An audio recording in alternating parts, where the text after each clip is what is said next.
Olá, tudo bem? Bem-vindos a mais um Talk Show do Guru. Hoje a nossa principal atração é Berlim. Eu sou Thiago Barbosa e junto com Eduardo Barbosa vamos escutar o Peter, que é guia de turismo da cidade e de circuitos europeus e atende os nossos clientes por lá. Ele sabe muito dessa cidade que é cheia de história e muito moderna. Não se esqueça de curtir, deixar seus comentários, compartilhar com os amigos e se inscrever no canal para receber as notificações.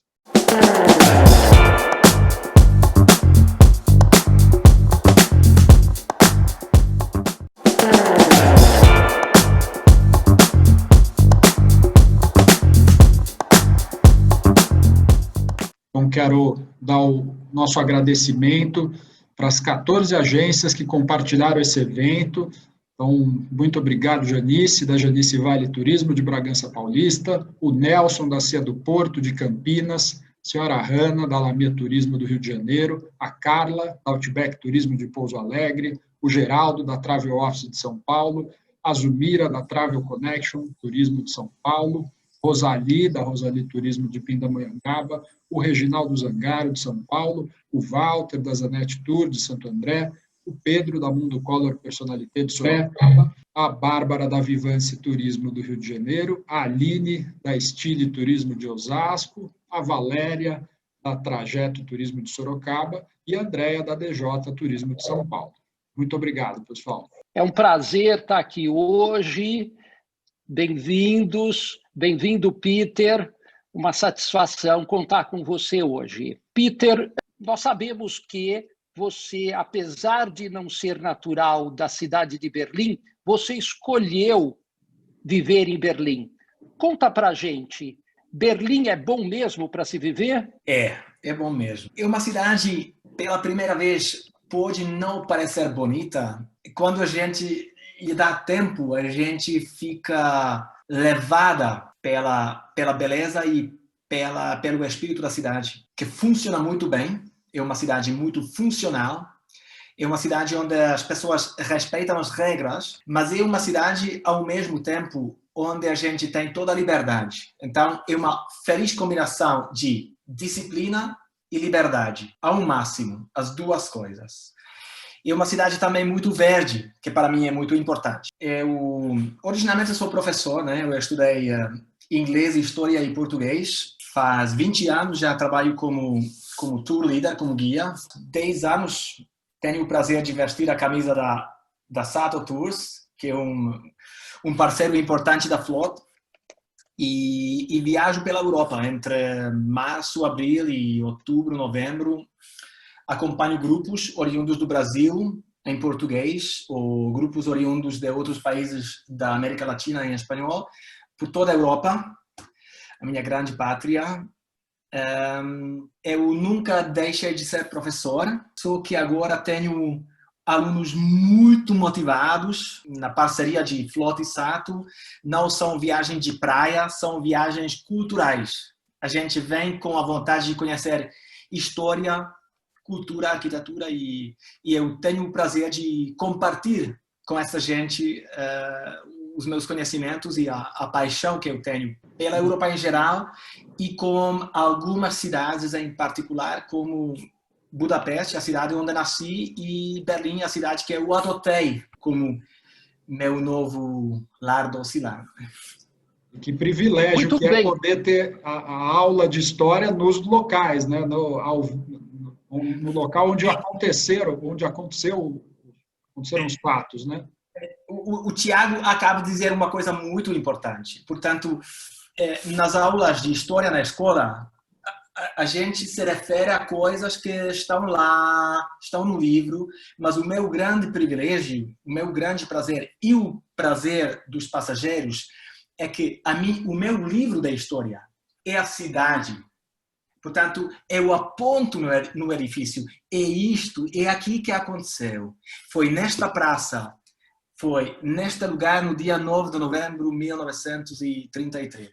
Portanto, imediatamente vão ativar aqueles conhecimentos adormecidos, latentes, lá atrás esquecidos, e conseguem associar aquela informação seca com uma imagem viva. Essa combinação da informação alguma vez aprendida e naquele momento reativada e ligada com a vivência de estar no lugar e pisar o chão onde aquilo aconteceu, a informação vira experiência. E o meu privilégio que estou lá naquele momento do nascimento dessa epifania, quando a gente tem aquele momento de claro, isso foi aqui.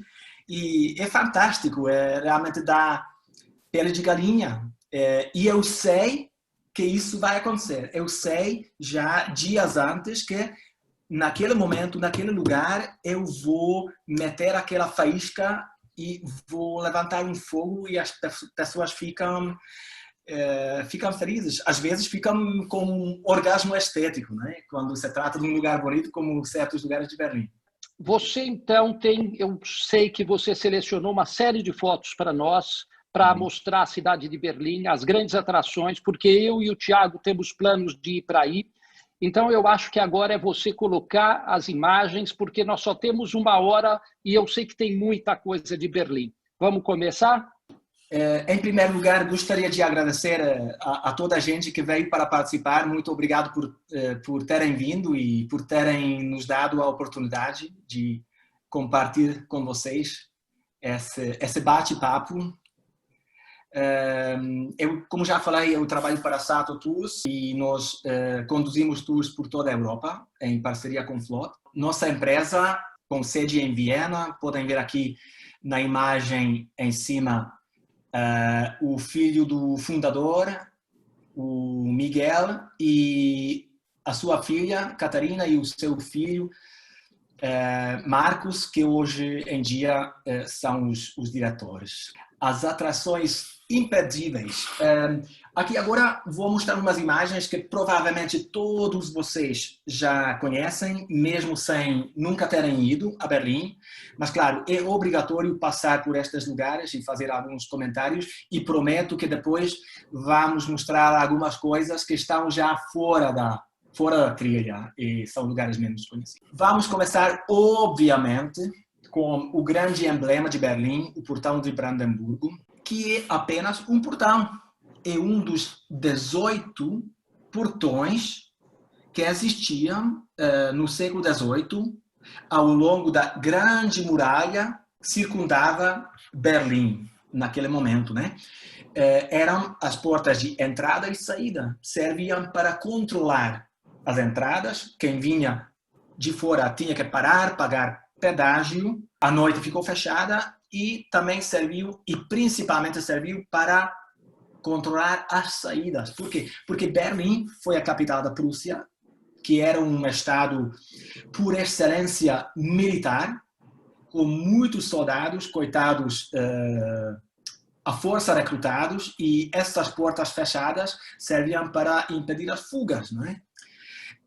Naturalmente, com o desenvolvimento urbanístico, destruíram a muralha, porque a cidade queria crescer e respirar, mantiveram essa porta. O nome sempre indica a direção. Portanto, os soldados sabiam, se queriam ir a Oranienburg, tinham que sair pelo portão de Oranienburg, Oranienburger Tor. Se queriam ir a Cottbus, pela Cottbuser Tor. E se queriam ir à cidade de Brandemburgo, que fica a 150 km de Berlim, tinha que passar por essa porta. Essa porta foi também a mais espetacular, mais monumental. Como podem ver, esses são os propileus do Acrópolis de Atenas. Nessa altura, século XVIII, Berlim foi concebida num estilo neoclássico. No meio só podia entrar e sair o rei, o monarca, o rei da Prússia, mais tarde imperador da Alemanha. E essa porta, coitada, passou por tantas vicissitudes da história, passou tantas vezes entre as colunas desta porta, que virou um emblema da cidade. Eu vou resumir muito brevemente. A porta foi inaugurada em 1792, com a intenção que o rei ia solenemente entrar na cidade por essa porta, mas na realidade a primeira grande entrada feita por esta porta foi feita pelo pior inimigo da Prússia, Napoleão. Napoleão que, em 1806, arrasou grande parte da Europa, venceu a Prússia e entrou triunfalmente por esta porta, olhou para cima, esses cavalos, gostou muito e levou para Paris, para o Louvre. 7 anos mais tarde, Prússia, na Batalha de Leipzig, na Batalha dos Povos, ganha contra a França. Elas chegam a Paris, encontram os cavalos e trazem de volta. E os cavalos entram outra vez em cima da porta. E para comemorar que os franceses foram vencidos e que a Prússia entrou triunfalmente em Paris, colocaram esse nome para a Praça de Paris. Em 1933, no dia 30 de janeiro, um pequeno homem, um fracassado pintor, originalmente de Áustria, ganha nas eleições, vai ser eleito chanceler e vai entrar triunfalmente por essa porta. Chama-se Adolf Hitler. Isso foi filmado, todos conhecem as imagens. Em 1945, final da Segunda Guerra Mundial, vão entrando, passando por essa porta, os americanos, os ingleses e os russos. Mas essa amizade dos vencedores, como sabemos, acaba muito rapidamente e vão construir um muro. O portão fica entre 2 muros. Ninguém pode passar pela porta, nem pode chegar perto da porta, porque fica na chamada faixa da morte, no setor soviético, na zona de segurança, e assim o portão vira um símbolo da separação. 1989, dia 9 de novembro, cai o Muro de Berlim e faz-se uma grande festa. Todos conhecem a imagem, a gente com picaretes em cima do muro, levando pedaços do muro para casa. Todos se lembram do grande concerto dos Pink Floyd, The Wall, no dia 21 de junho de 1990, onde teatralmente vão destruir o muro. O portão restaurado vira um símbolo da união. Portanto, esse portão tem toda essa bagagem de história. Não é por acaso que é o ex-libris de Berlim e talvez de toda a Alemanha. E agora vamos ver o portão de outro ângulo. Nós vimos o portão do lugar onde estava o muro, desde a Avenida 17 de junho, e já estamos no outro lado, na Praça de Paris. Por acaso, esta fotografia foi sacada do ponto onde estava o outro muro. O ponto onde os cidadãos de Berlim Oriental, do lado comunista, tiveram que parar e não podiam avançar mais, porque aí começou a chamada faixa de morte, né? E hoje, claro, todo mundo vai passear por esta praça, a Praça de Paris, que além do portão tem o hotel de luxo máximo da cidade, o Hotel Adlon, que tem a Embaixada dos Estados Unidos, que tem a Embaixada da França e que tem também um banco, um grande projeto arquitetônico de Frank Cohen Gehry. Portanto, hoje todo mundo passa na praça. E isto é muito bonito. E claro que nós, quando mostramos a cidade, passamos por esta praça e claro que passamos também pela avenida que começa na praça e que se chama, como podem ler aqui em cima, Unter den Linden, né? Aqui em cima significa debaixo das tílias. E podem ver aqui uma tília, mas podem ver que é muito pequena, muito jovem, o tronco é muito fino ainda. Por quê? Porque aquelas tílias seculares que existiam na avenida foram cortadas por ordem de Adolf Hitler para ter uma avenida espaçosa e para poder filmar sem obstáculos, com as tochas acesas e com as grandes bandeiras, como a swastika, a sua marcha triunfal, né? Portanto, já perceberam, nem começou o nosso talk show, já perceberam que uma coisa fascinante em Berlim é que é uma cidade que leva muita história. Que uma história que, pelo bem ou pelo mal, passou a ser a história universal. E a gente visitando Berlim, Pisa, a cada passo essa história. E uma coisa fascinante, e uma coisa pela qual eu quis mudar para essa cidade e quis que os meus 3 filhos fossem educados nesta cidade e que fossem bilíngues, foi que essa cidade educa, não só na escola, essa cidade educa na rua. Você a cada passo tem imagens lindamente feitas, com texto em inglês, texto em alemão, com linda tipografia, para explicar o que aconteceu aqui, o que aconteceu acolá.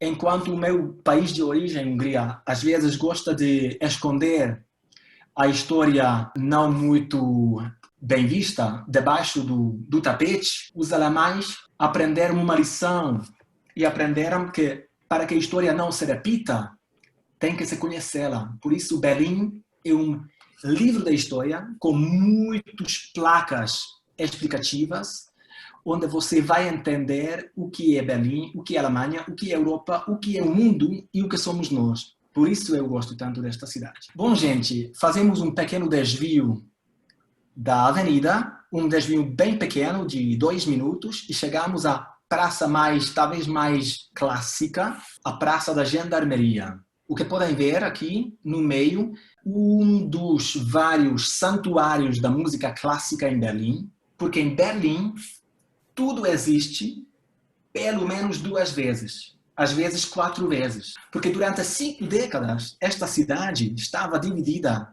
em 4 setores. O setor soviético, Berlim Oriental, o setor francês, inglês e americano, em Berlim Ocidental, e tudo existia pelo menos 2 vezes, às vezes 4 vezes. Havia 4 aeroportos, 2 óperas, 2 jardins zoológicos. E enquanto a salas de concertos, também temos vários. Isto é o mais lindo que estava no lado comunista, e temos que reconhecer uma coisa. Esta praça ficou severamente danificada na Segunda Guerra Mundial, mas o governo da RDA restaurou impecavelmente para o ano 1985. Portanto, é uma linda sala de concertos no meio, e no fundo à direita podem ver uma das igrejas gêmeas. Digo gêmeas porque no outro lado, que não vemos, há uma igreja igual. O que não vemos é a igreja dos alemães, uma igreja luterana, e o que vemos aqui no lado direito é a igreja dos hugonotes franceses, os calvinistas protestantes franceses que foram perseguidos na França Católica e encontraram refúgio em Berlim, além de Amsterdão e Genebra, cidades abertas, cidades que receberam esses refugiados. Berlim também recebeu-os, e graças a esses hugonotes franceses, Berlim cresceu muito culturalmente.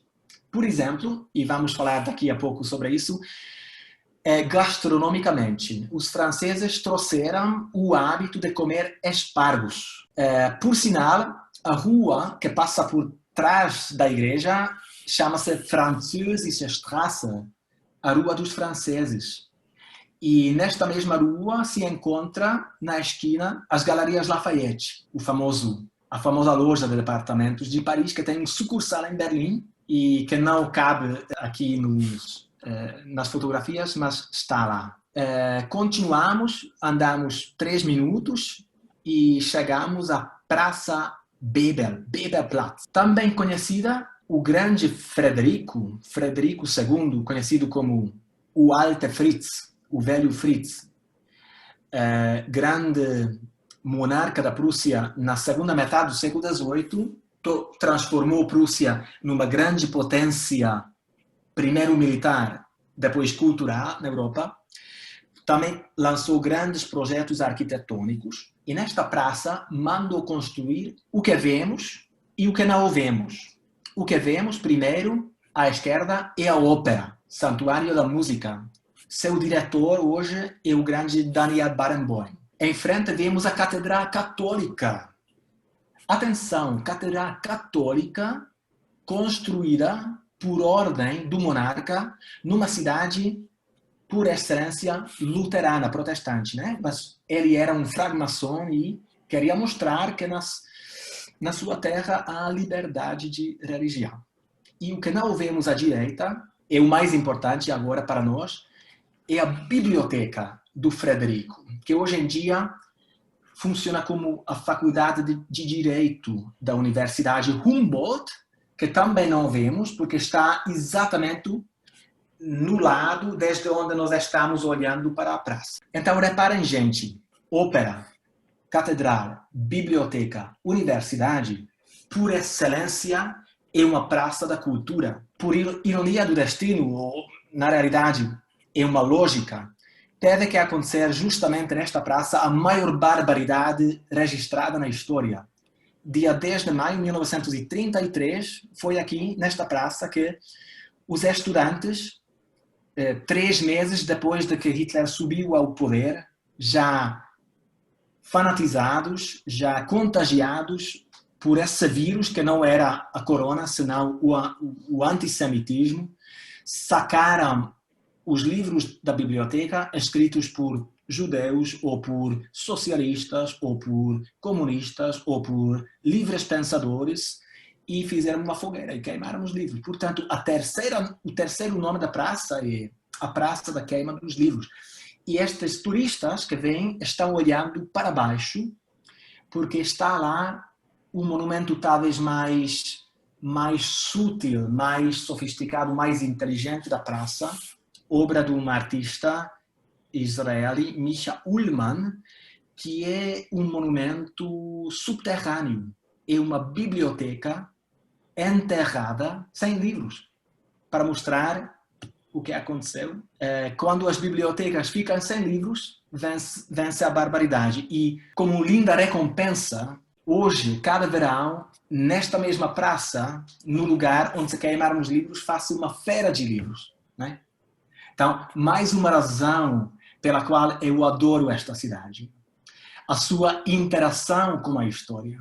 Não sei se percebem que tento explicar. Atravessamos a Avenida Unter den Linden, temos em frente a Universidade Humboldt e um pouco à esquerda temos um outro edifício de estilo neoclássico que se chama Neue Wache, a Nova Guarda, pois era o edifício cuja função era simplesmente dar albergue aos soldados, aos guardas que guardavam o Palácio Real, que estava lá perto e que hoje está outra vez reconstruído. E neste espaço dos guardas, vazio por dentro, colocaram este monumento muito lindo. Que é este monumento? Este monumento oficialmente faz homenagem, e a explicação oficial, a todos os vítimas de todas as guerras e sistemas totalitários, não é? Porque não podemos esquecer que Berlim Oriental, onde estamos neste momento, na fotografia, passou pelos 2 sistemas totalitários. Primeiro o nazismo e depois o comunismo. E o monumento é uma pietà moderna. Neste caso não é a Virgem Maria e o seu filho Jesus, senão uma mulher qualquer e o seu filho qualquer. Mas se a gente conhece a biografia da artista, então o monumento ganha um significado muito forte, porque Käthe Kollwitz, em português seria Catarina Kollwitz, que fez esse monumento, na realidade se autorretratou. Ela perdeu o seu filho na Primeira Guerra Mundial e perdeu o seu marido na Segunda Guerra Mundial. E fez esse monumento.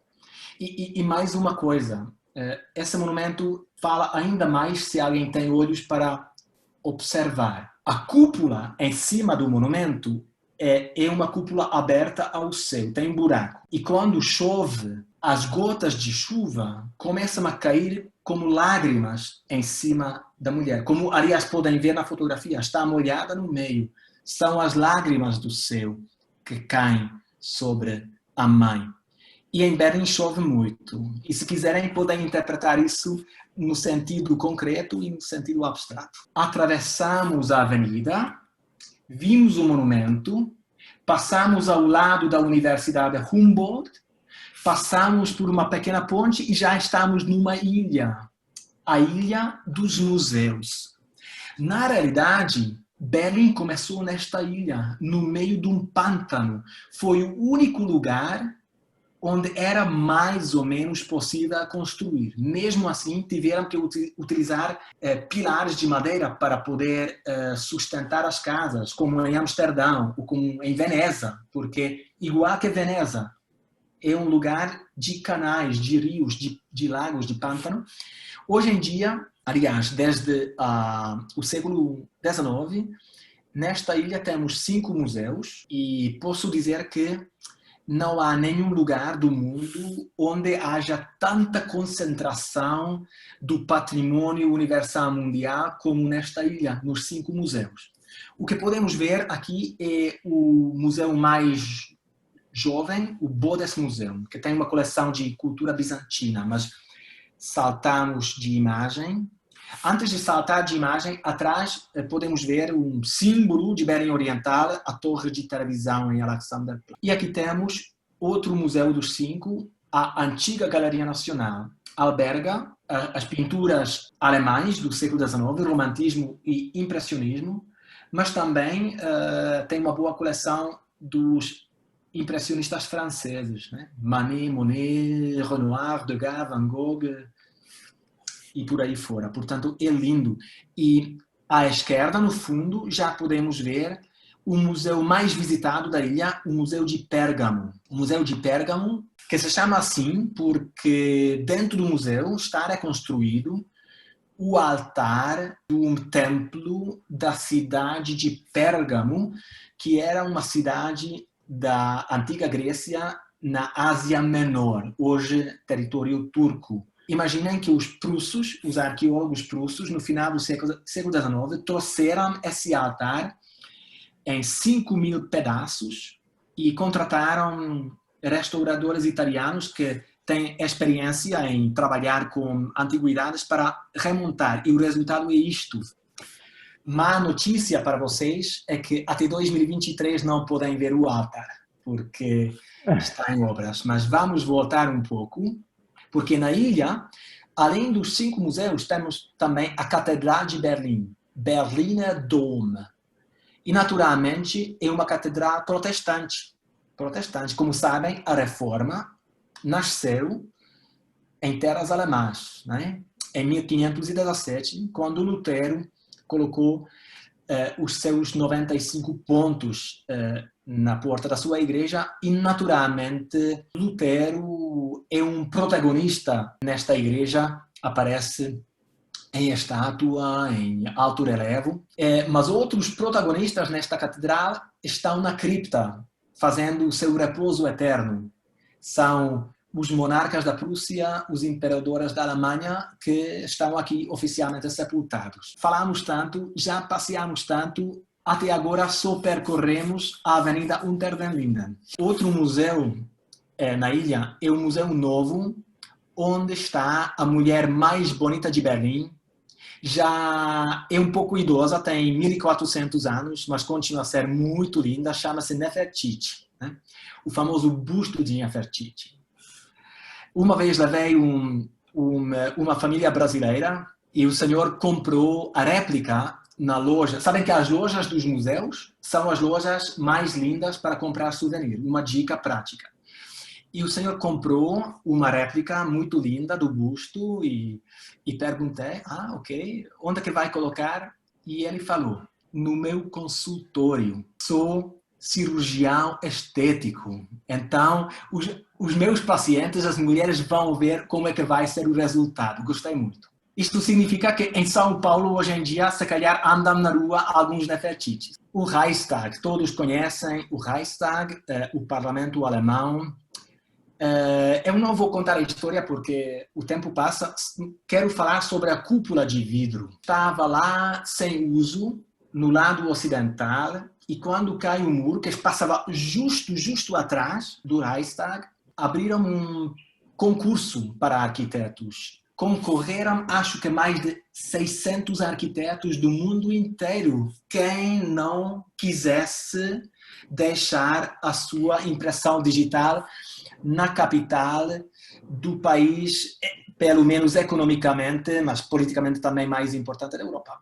Ganhou Sir Norman Foster, né? O grande arquiteto britânico, conhecem de Londres, e ele fez o projeto dessa cúpula fabulosa. É uma cúpula de vidro. Agora, temos que entender o porquê do vidro. Primeiro, Berlim é uma cidade muito escura às vezes, porque agora estamos entrando no outono, os dias ficam muito curtos, o céu nublado, há pouca luz. Então, essa cúpula de vidro, primeiro, pela sua transparência, deixa entrar a luz natural. 360 espelhos que transmitem a luz para entrar na sala dos deputados e assim não se gasta energia elétrica na iluminação. Mas há um significado talvez mais importante. Quando cai o muro, havia países que estavam contra a ideia da reunificação, como por exemplo Israel, o Reino Unido de Margaret Thatcher. Diziam, já vimos 2 vezes como é que fica o mundo com uma Alemanha grande e forte, é melhor deixá-la dividida e mais fraquinha. Agora, sabemos que ganharam os adeptos da unificação, graças a Deus, penso eu. E a Alemanha quis demonstrar para o mundo que esta Alemanha já não é aquela Alemanha.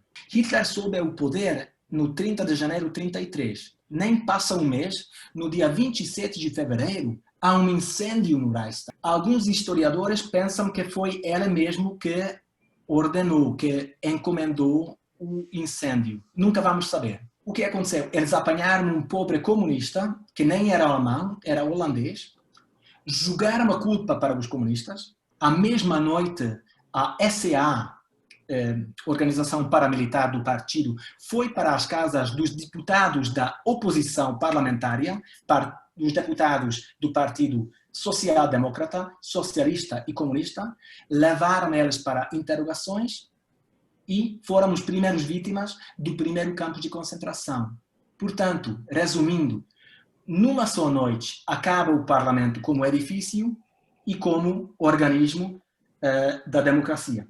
Portanto, essa transparência da cúpula hoje manda a mensagem para todo mundo que neste parlamento a transparência não pode acontecer o que aconteceu. E vocês brasileiros, gratuitamente, como qualquer cidadão do mundo, podem entrar, subir e passar pela rampa em caracol das 8 da manhã até as 10 da noite, ver os deputados que estão embaixo e você, o cidadão que paga os impostos, está em cima. E pode ver a cidade desse ângulo. É lindo. Ao pé do Reichstag há um pequeno monumento em homenagem aos vítimas, em homenagem aos primeiros vítimas dos campos de concentração, que eram a oposição política, os políticos que criticavam Hitler. Mas, naturalmente, há monumentos para os outros vítimas. À esquerda podem ver o monumento do Holocausto em homenagem aos 6 milhões de judeus exterminados na Europa, 2.700 estelas, colunas de cimento, obra de Peter Eisenman, um grande arquiteto de New York, e à direita um monumento mais escondido, monumento em homenagem aos 500.000 ciganos que foram exterminados nos campos de concentração. Podem ver um triângulo no meio do lago. O lago é como um espelho que reflete a imagem do parlamento, como símbolo do parlamentarismo. E no meio o triângulo é o símbolo do triângulo que os ciganos, ou judeus, ou qualquer outro prisioneiro tinha que vestir em Auschwitz. Os comunistas, triângulo vermelho, os gays, triângulo cor-de-rosa, os ciganos, triângulo preto. E nesse triângulo, gente, cada dia aparece uma rosa fresca. À noite desce o triângulo, de dia sobe com uma flor. 365 dias por ano. E à volta explicações para que os jovens que vêm visitar vejam o que aconteceu, né? Portanto, é o tal Berlim que nos está, de uma forma muito também estética, arquitetonicamente corajosa, ensinar uma lição. Bom, gente, e arquitetonicamente corajosa leva-nos à Praça de Potsdam. Esta praça é tão fascinante que, quando eu levo os meus brasileiros, eu falo lá uma hora sem parar. Mas eu agora vou tentar resumir, vou mencionar só o mais espetacular, talvez. Ok, portanto, esta praça, gente, chama-se Praça de Potsdam, Potsdamer Platz. Esta praça, na realidade, é o cruzamento de duas avenidas principais, duas artérias, um eixo norte-sul e um eixo leste-oeste, que passam no meio de Berlim. Este cruzamento tinha tanto movimento já no ano 1920 que havia uma piada, havia um ditado em Berlim que se dizia: se você quiser cometer suicídio, tente atravessar a Praça de Potsdam. Porque tem que saber uma coisa, em 1920, como uma decisão administrativa, Berlim se reuniu com 9 cidades, 57 aldeias e 20 fazendas que existiam à volta de Berlim, e Berlim virou a maior cidade europeia e terceira maior cidade do mundo. De um momento para o outro, passou a ser de 2 a 4 milhões. Agora, imaginem, essa praça, em 1920, já tinha bonde, tinha um shopping de 330 metros, tinha um restaurante para 8.000 pessoas sentadas, tinha o primeiro semáforo de toda a Europa, o segundo semáforo de todo o mundo em 1924, e agora, corte, e imaginem que não ficou nada. Já em 1943, desapareceu tudo nos bombardeios dos aliados. E depois, nada. Ninguém queria construir nesta praça, porque o muro de divisão entre Berlim Ocidental e Oriental, primeiro em forma de linha pintada no chão, e mais tarde em forma de muro, passou no meio. Então, ficou um deserto. Agora, quando cai o muro, vai ser aqui que os Pink Floyd fazem um concerto, mas depois, claro, a cidade quer transformar esse deserto abandonado num espaço urbano bem integrado na cidade. Vende essas 70.000 metros quadrados em 4 parcelas. Uma das parcelas vai ser privatizada pelo grupo Daimler, ou seja, Mercedes-Benz. Outra parcela vai ser privatizada por um bilionário alemão, o dono de uns hipermercados, Otto Beisheim. Uma parcela por um grupo de investidores, mas uma parcela, sobre a qual falamos agora, foi privatizada pela empresa japonesa de Sony. E a Sony contratou o arquiteto alemão Helmut Jahn para construir a sede europeia de Sony aqui no meio de Berlim. Mas, para que tenham uma ideia, no outro lado construíram arquitetos como Aratai Sosaki, Hans Kohlhoff, Raphael Moneo, os grandes. Bom, Helmut Jahn tem um problema. Havia só 2 edifícios históricos que sobreviveram nesse espaço abandonado. 2 edifícios em forma de ruína. Um desses edifícios estava neste lado, precisamente no lugar onde Helmut Jahn queria construir este arranha-céu de vidro, para que estivesse na mesma linha onde Mercedes-Benz já tinha mandado construir os 2 outros arranha-céus anteriores. Solução foi o quê? Destruir a ruína para poder construir um edifício moderno. Lógico, não é? Os alemães queriam salvar o pouco de história que ficou para eles. Por isso, eles tardaram muito tempo e gastaram muito dinheiro, mas levantaram essa ruína de 1.300 toneladas de edifício, que era um hotel de luxo, e o hotel onde se filmou o filme Cabaré com Liza Minnelli e transportaram sobre uma trilha em exatamente 15 minutos, a uma velocidade de 5 metros por minuto, esse hotel, e colocaram 75 metros mais para lá, viraram e colocaram, e Helmut Jahn já conseguiu construir o arranha-céu e incorporar a ruína do hotel num novo espaço arquitetônico moderno. E a praça virou uma praça super moderna, hoje muito agitada, com restaurantes, com bares, com o Museu do Cinema e Cinematografia Alemã, com condomínio, com escritórios, etc. Portanto, é lindo. Gente, naturalmente, um ponto obrigatório em Berlim é o Checkpoint Charlie. Foi um dos 4 pontos no muro em Berlim, onde se podia passar de um lado para o outro. Havia o ponto A, B, C, D. Alfa, Beta, Charlie, Delta.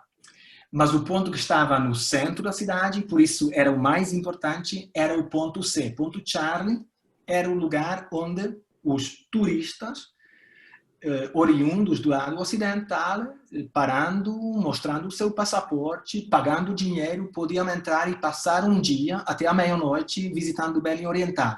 No outro sentido já não funciona muito, né? E, claro, é um lugar que tem que conhecer, e tem lá o Museu do Muro, que também tem que conhecer, é muito interessante, sobretudo porque conta aquelas histórias incríveis de fugas ou tentativas, fracassadas ou bem-sucedidas, de fugas para chegar do lado oriental para o lado ocidental, por túnel, com teleférico, com balão de ar quente, com carro preparado, numa saca de compras, tudo que podem e não podem imaginar. É fantástico, fantástico. E o muro, havia 155 quilômetros de muro, aliás, muro duplo, normalmente, entre 2 muros, a chamada faixa de morte. E, claro, derrubaram o muro, porque a cidade queria conhecer, começar uma nova vida e precisava de espaço, e porque o muro era feio, porque a manutenção do muro custava muito dinheiro, porque havia uma faixa de morte desaproveitada, mas conservaram 1.300 metros do muro para que houvesse memória, e convidaram 118 artistas, grafitistas, para livremente cogitar, meditar, ponderar, refletir sobre o muro. E o grafite mais famoso é o grafite deste artista russo, que mostra um beijo que de verdade aconteceu em 1971 ou 72. À esquerda podem ver Leonid Brezhnev, o manda-chuva da União Soviética, e à direita Erich Honecker, o manda-chuva da RDA. Os dois de verdade deram esse beijo de camarada, que era costume entre os líderes comunistas. E embaixo a inscrição em russo e em alemão diz: meu Deus, ajuda-me a sobreviver este amor mortal. Os que conhecem os talk shows da FLOT já sabem que a questão final é o selfie perfeito. Então posso já adiantar que um dos selfies perfeitos é em frente dessa grafite, preferivelmente a vossa namorada ou como vosso namorado beijando-se em frente do beijo, né? Mas tem que esperar, porque todo mundo quer fazer isso. E por acaso eu acho uma fotografia sensacional. Podem ver que é patrimônio, né? Aqui à direita, esse símbolo significa que é um patrimônio protegido. Alexanderplatz, com a torre de televisão, com a construção dessa torre, que é dos anos 60, mas até hoje é o maior edifício da Alemanha, com 368 metros. Foi uma ostentação do poder e progresso comunistas, né? Para que os capitalistas, desde o outro lado do muro, pudessem ver que longe é que vão os comunistas. É uma coisa feia, mas é uma imagem inseparável de Berlim, e podem subir e jantar lá em cima. mas sobre as comidas vamos falar daqui a pouco. Em Berlim Ocidental não costumamos parar tanto, porque os monumentos mais importantes ficaram com Stalin, no lado oriental, mas uma atração importante no lado ocidental é essa avenida de 3,5 km, que se chama Kurfürstendamm, ou como se diz em Berlim, Kudamm, que tem todas as lojas que podem imaginar, tanto as lojas de marcas mais acessíveis, como as marcas de grife, né? Como Louis Vuitton. E no início da avenida tem a KaDeWe, que é como Harrods de Londres, em Berlim. Aí precisam um mapa, e efetivamente recebem um mapa na entrada para não perder-se na loja.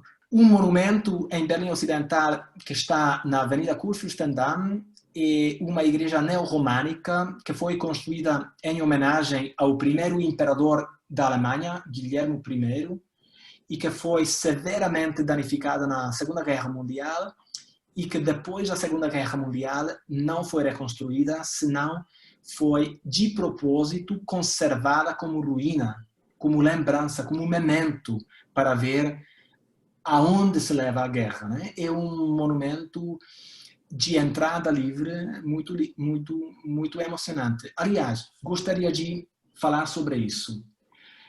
Praticamente todos os museus e exposições que contam sobre a Segunda Guerra Mundial, sobre o nazismo, sobre a perda do parlamentarismo, são gratuitos. Não se paga entrada, para que todo mundo possa ir e ver e aprender.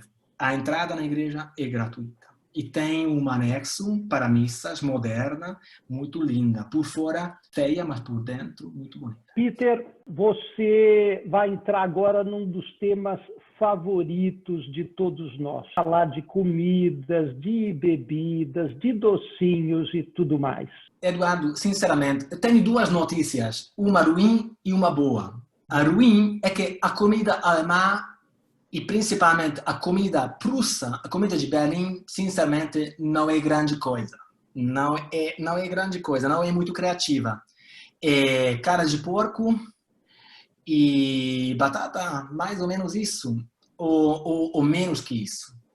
Boa notícia é que Berlim é uma cidade muito internacional, muito cosmopolita, onde você vai encontrar restaurantes de todo o mundo, onde você tem 21 restaurantes com 1 ou 2 estrelas de Michelin, e onde você tem muito street food e muita comida moderna que corresponde às novas modas. Portanto, vamos começar com os típicos, o currywurst. Mas é incrível, isto, por incrível que pareça, esta comida tão simples, história. O currywurst tem o seu museu. É salsicha, bockwurst, com ketchup e curry. Foi inventada por uma senhora, Herta Reuter, no dia 4 de setembro de 1949. Depois da guerra, os alemães estavam passando fome, não podiam comer carne, só se compravam aos americanos, ou aos ingleses, ou aos franceses, no mercado negro, o que podiam comer. Aquela coisa barata do resto do porco, a salsicha. Então essa senhora comprava ketchup e curry aos americanos, que era uma coisa incrível para os alemães, e para disfarçar o sabor ruim ou a falta total de sabor da salsicha pobre alemã, botou em cima o ketchup e o curry. Isso virou uma sensação, primeiro entre os trabalhadores e depois entre todos os cidadãos, de tal forma que essa comida pobre, hoje, é obrigatória para qualquer prefeito. Quando se elege um novo prefeito, a primeira fotografia oficial que vai sacar vai ser ao lado de um quiosque na rua, comendo à mão sobre um prato de papel essa salsicha pobre. Portanto, Berlim é isso também. Aqui em São Paulo, o prefeito tem que comer o pastel de feira. As fotos são interessantes quando nós vemos eles nessa situação, mas é um pouco similar, assim. Sim, sim. Isso é o famoso joelho de porco, que é uma especialidade em toda a Alemanha. E, naturalmente, em Berlim tem cervejarias tradicionais onde podem pedir o Eisbein com chucrute e com Knödel, que é uma espécie de pão cozido. E, claro, é uma comida pesada que requer bastante cerveja. Isso não vai faltar nunca em Berlim. Isso é um bolinho de carne, feito de carne moída. Depois, a carne defumada com chucrute e purê de batata. Peixe, porque Berlim, não nos esqueçamos, é uma cidade que tem mais pontes que Veneza. É uma cidade de rios, canais e lagos, onde tem muito peixe. Então, é costume comer peixe em Berlim. É um doce típico, a famosa berlinesa, não é? Que em outros lugares se chama Donut, mas é a berlinesa, a cerveja. Mas digo uma coisa para vocês, a típica cerveja de Berlim, que se toma no verão, chama Berliner Weiss, é uma cerveja de trigo verde ou vermelha, porque leva xarope de groselha ou xarope de frutas verdes. Então, se toma como uma limonada, com cana para chupar, de uma taça grande e bonita. Isso é a tal torre de televisão, onde você tem que fazer reserva para poder jantar. Porque mesmo sem jantar é 12 euros. Com jantar você tem que reservar de antemão e tem a vista da cidade em 20 minutos dá a volta. Isto é uma coisa interessante. Por quê? Porque Berlim foi arrasada na Segunda Guerra Mundial. Não ficou nada de pé. O que sobrevive do medieval é aquilo que estava debaixo da terra. Portanto, é um espaço gótico autêntico no bairro de Nicolau, que sobrevive porque estava debaixo da terra. A cervejaria dos Agustinos, que como sabem é de Munique, mas tem um sucursal na Praça da Gendarmeria, atrás da Casa de Concertos.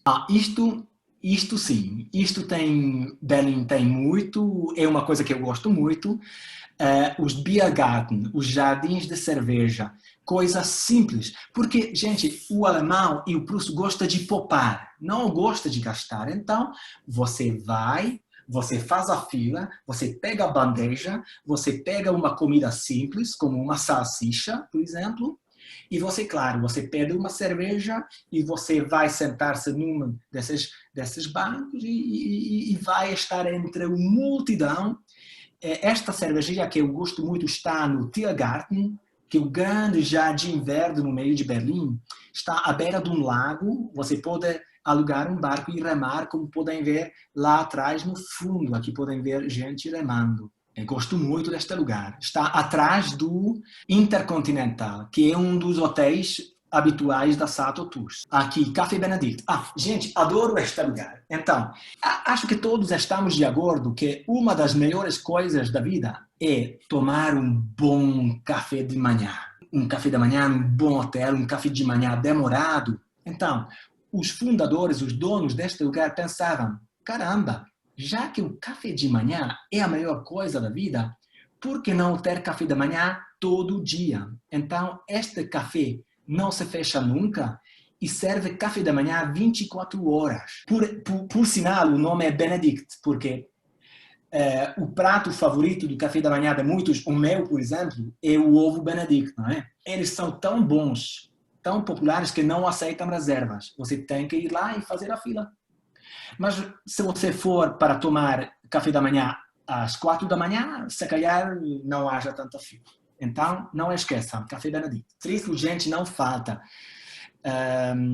À esquerda podem ver um antigo pavilhão, um mercado que foi transformado num lugar de street food, e o outro é um vendedor de rua, um vendedor de kebab, tem fama mundial. O kebab foi inventado pelos turcos em Berlim, não na Turquia, foi em Berlim, porque sabem que depois da Segunda Guerra Mundial, em Berlim Ocidental, Alemanha Ocidental, faltava mão de obra, já que os alemães morreram na Segunda Guerra Mundial, tanto os filhos como os pais, então recrutaram gente de outros países para trabalhar.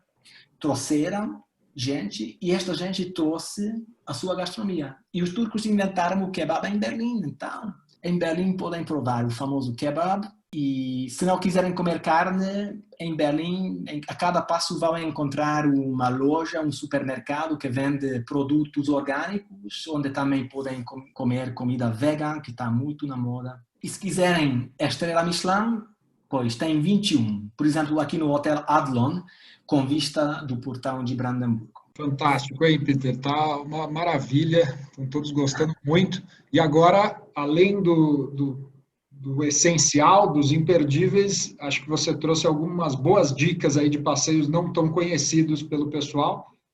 Trouxe.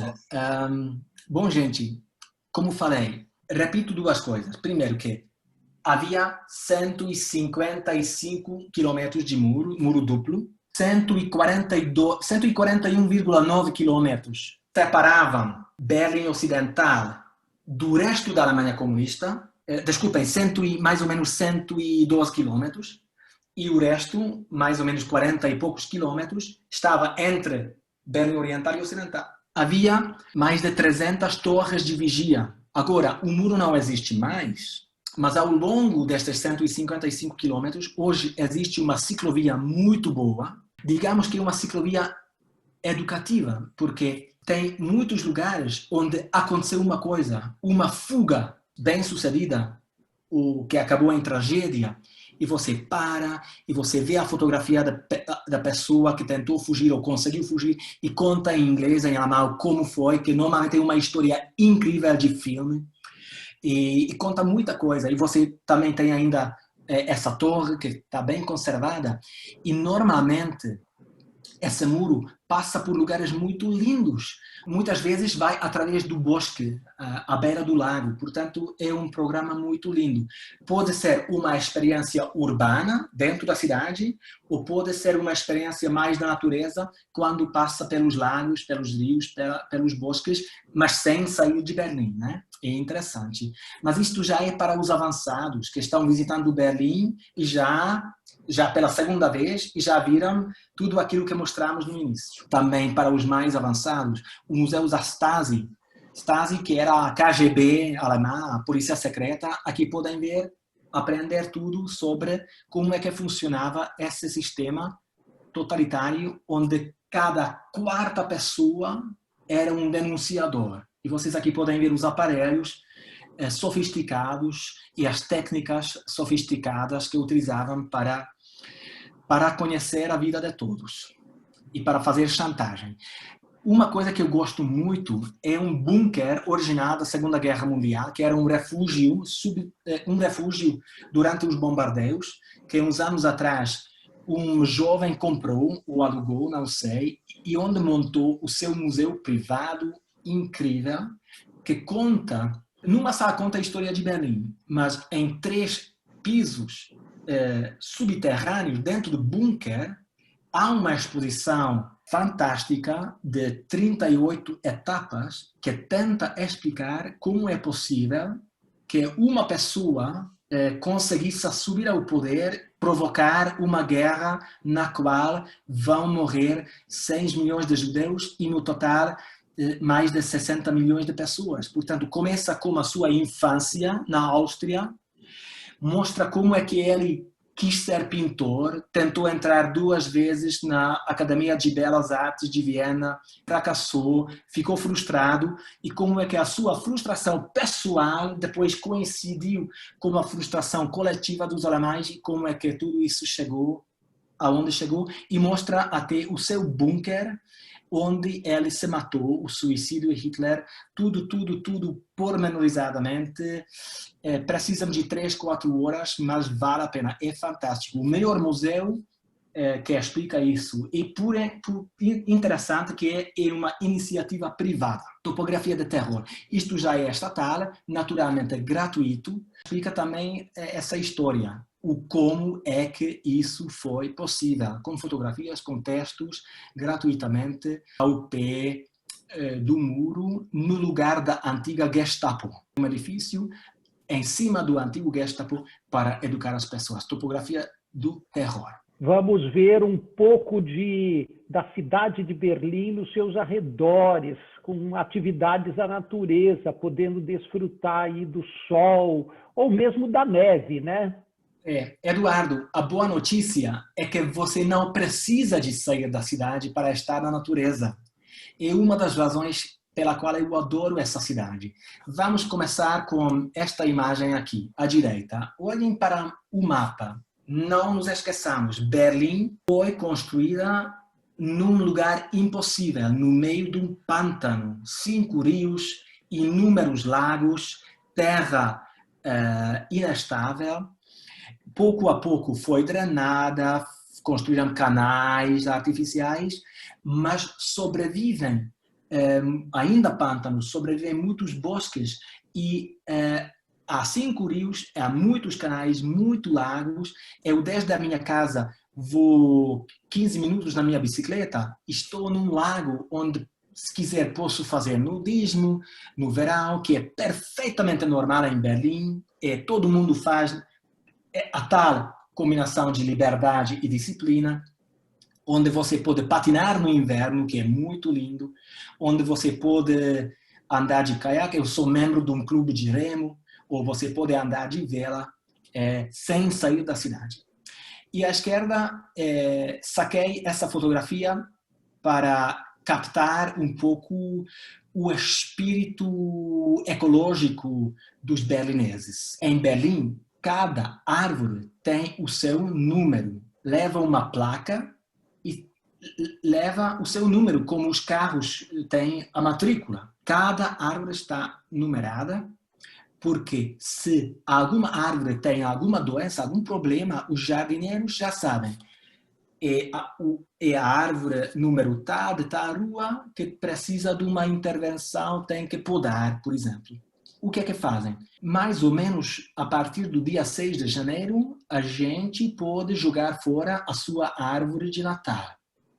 As ruas já ficam em certos lugares bloqueadas, porque depois, durante uns 3 dias, vem um caminhão para recolher as árvores de Natal jogadas como lixo. Aproveitam o mesmo momento para verificar as árvores da rua, para ver se precisam de alguma cirurgia, para preparar as árvores para a primavera. E quando a árvore está muito doente, corta uma árvore, mas imediatamente planta uma nova e põe essa plaquinha amarela que diz: Ich bin ein neuer Berliner Stadtbaum. Eu sou uma nova árvore da cidade de Berlim, não é? Digamos que é certidão do nascimento de uma árvore. Ou seja, por quê? Porque os berlineses tiveram que cortar as árvores todas para não morrer de frio em 1943, 44, 45. A cidade ficou sem árvores. Então, quando começaram a ficar mais ricos, queriam árvores. E hoje apreciam muito as árvores.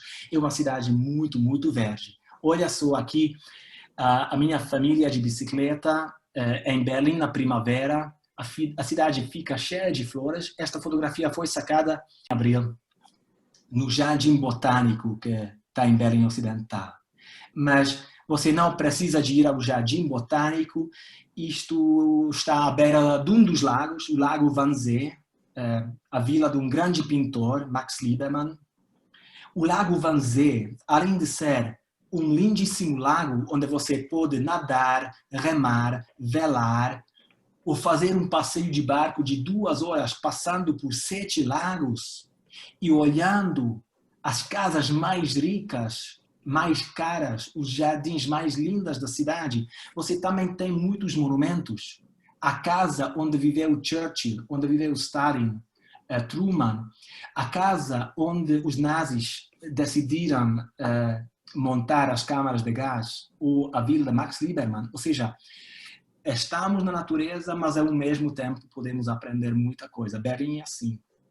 Ou você pode apanhar um trem, fazer uma viagem de 90 quilômetros e visitar uma região tombada pela Unesco como reserva natural, que é um pântano, onde você tem rios e canais de 500 quilômetros e você pode alugar um barco e ser levado por um barco à esquerda, ou você pode andar de caiaque. Você pode alugar um caiaque e você vai andar de barco no meio do bosque, como podem ver nessa imagem à direita. Mas lugares como este você tem também dentro de Berlim. Por exemplo, isto está em Berlim Oriental. Neu Venedig, a Nova Veneza. Portanto, é um sistema de canais e a gente vive à beira do canal e anda de barco. É muito lindo. E à esquerda, uma praia de areia em Berlim. E pode ver, essa fotografia foi tirada no início da primavera, mas a gente já está aproveitando para fazer praia, né? Também porque, na época do muro, a gente teve que aprender a passar as suas férias dentro da cidade fechada. Então, é uma cidade onde, mesmo no centro, você pode ver gente andando de vela ou andando de caiaque no centro da cidade. Ou fazendo praia completamente pelada, nudismo, no centro da cidade. É perfeitamente normal. Essa combinação de liberdade e disciplina. Tá fantástico essa sua apresentação. A gente vê aqui pelos comentários que também quem está nos assistindo gostou muito. Eu, pessoalmente, me chama muito a atenção, né, como Berlim passando o que passou, e aí uma história relativamente recente, a Segunda Guerra, né, talvez naquele momento onde tudo estava destruído, algumas pessoas olhassem e tivessem uma sensação de desesperança, de tristeza muito grande, né, de perder familiares e tal. E, bom, agora nós vivemos uma situação bastante complicada no mundo inteiro, mas nós vemos como uma cidade consegue, a cidade, o país, né, o povo consegue se reinventar, consegue renascer a partir disso. Acho que com muita cultura, com muita história, com muita transparência, né, como mostrou aí em alguns lugares, acho que deixa uma mensagem para a gente, e essa satisfação que é trabalhar no turismo e poder, imagina aí, a gente vê e tem a segurança que nos dá de mandar os nossos passageiros, os passageiros das agências que estão nos assistindo aqui, e poder contar com uma pessoa tão profissional, tão dedicada e com esse nível de qualidade de informação muito legal. Eu te agradeço muitíssimo e agradeço a todos que estão nos assistindo também. E com isso a gente fica aí para a selfie perfeita. Acho que todos estamos sofrendo, que não podemos viajar, sobretudo nós que temos esta paixão de viajar. Eu posso dizer uma coisa, graças a vocês, graças a esse talk show, eu agora tive a ilusão de 1 hora e 15 minutos de poder viajar. E oxalá daqui a pouco possa receber vocês, ou a gente que vocês mandam, e fazer isso no real, né? Isso é que seria bom. Gostei muito, obrigado. Obrigado pela paciência, porque ultrapassei o meu tempo, e muito obrigado pela atenção. Peter, muito obrigado pela sua disponibilidade em estar com a gente. A gente sabe que você aí tem suas rotinas de trabalho e foi muito bom contar com você hoje. Quero agradecer também a todos que estão nos assistindo e que nós voltamos em breve. E agora queremos ver a foto que você selecionou para nos mostrar. Então, Eduardo, onde é que você acha? Onde é que você acha? Na cervejaria. Não. A selfie perfeita ou estaria no muro ou no portão de Brandemburgo, né? Mas para a próxima vez vou colocar a cervejaria, só para que você tenha razão. Muito obrigado. Escutar o Peter falar sobre as atrações de Berlim é fantástico. E você pode ter essa experiência lá no local e ele ser seu guia. Não se esqueça de deixar seus comentários, curtir, compartilhar e se inscrever para receber os próximos episódios. Muito obrigado e até a próxima.